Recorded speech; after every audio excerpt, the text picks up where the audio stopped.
And then they came for Telegram. The Parler precedent lawsuit calls on Apple to drop Telegram from App Store a week after Apple was targeted in the same way. A California court has been asked to force Google to remove Telegram from its Play Store over claims that the Messenger app was used to incite violence. The legal challenge mirrors a similar suit brought against Apple, filed by Mark Ginsburg, a former US ambassador to Morocco. The lawsuit claims the popular app is used to spread violence, extremism, and anti-Semitism. Ginsburg's non-profit Coalition for a Safer Web was also listed as a plaintiff. The complaint notes that Google suspended Parler, a Twitter-like conservative microblogging site, from its App Store due to some users expressing support for the violence that rocked the Capitol on January 6. According to Ginsburg, Telegram should receive the same treatment. Google has not taken any action against Telegram comparable to the action it has taken against Parler to compel Telegram to improve its content moderation policies, the suit alleges. So first of all, who is behind the Coalition for a Safer Web?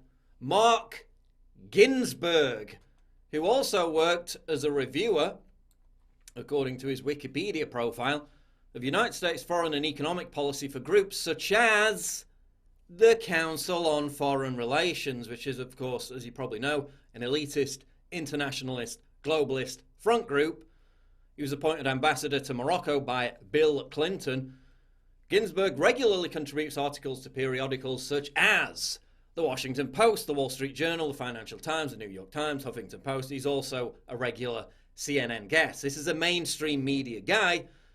The advisory board of the Coalition for a Safer Web includes Lester Crown, who is chairman of the board of, guess who?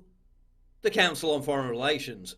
Now, they had another suit in Northern California last week against Apple, the exact same thing, alleging that Telegram was being used to coordinate and incite extreme violence before the inauguration of President-elect Joe Biden. That didn't happen. There wasn't any violence immediately before or during the inauguration of Biden. Didn't happen, so that was a lie. What is Telegram if you don't use it? It's mainly a messenger app.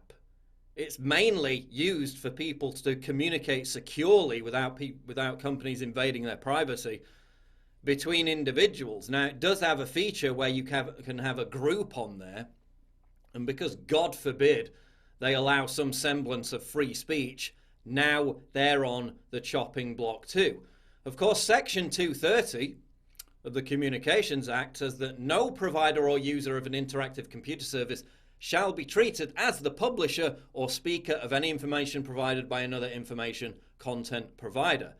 So providers like Facebook and Twitter aren't legally liable for what their users post. But apparently, Parler and Telegram are. Different rules for different companies, even though they provide the exact same service provided by Facebook and Twitter. And as we know, the Capitol Hill storming of the building, the Capitol Hill riot, was not primarily planned on Parler. It was not primarily planned on Gab. It was not primarily planned on Telegram. It was primarily planned on Facebook. The Washington Post even acknowledged this, reporting a growing body of evidence shows that Facebook played a much larger role in the storming of the building. And it's very interesting to know who helped the Washington Post write this story, who helped identify the fact that the majority of the planning for the riot, the storming of the building on Capitol Hill, was planned on Facebook. Who helped them with that research? The Coalition for a Safer Web, the same organization that's calling for Telegram, for Parler, to be banned on app stores, to be booted off the web entirely, acknowledges within its own work with the Washington Post that the majority of the planning for that riot happened on Facebook. Why aren't they calling for Facebook to be banned from the App Store, from the Google Play Store? Well, of course we know why, because Mr. Zuckerberg is in the club and Mr. Durov, who owns Telegram, isn't. Mr. Matzer, who owns Parler, isn't. They're not in the Council on Foreign Relations. They're not in the club.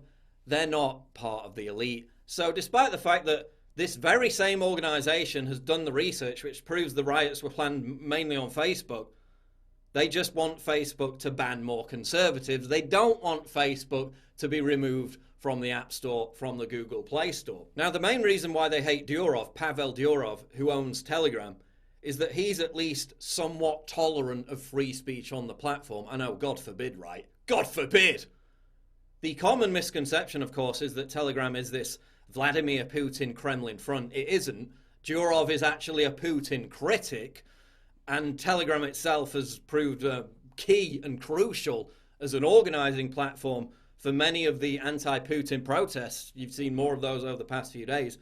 So you have this myth in the media that it's some secret Russian operation to steal everyone's data. Durov himself came out after the Capitol Hill riots. By the way, they banned a bunch of groups, right-wing groups on Telegram anyway, so they're already banning people for the first time ever, generally, but only as far as I've seen when they call for explicit violence. So they're only banning people who actually break the law.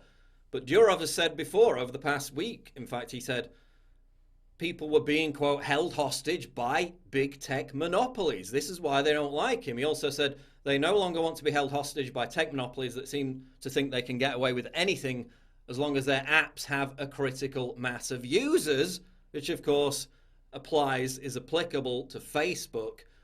They were key, crucial in being the platform that hosted the planning for the Capitol Hill riot.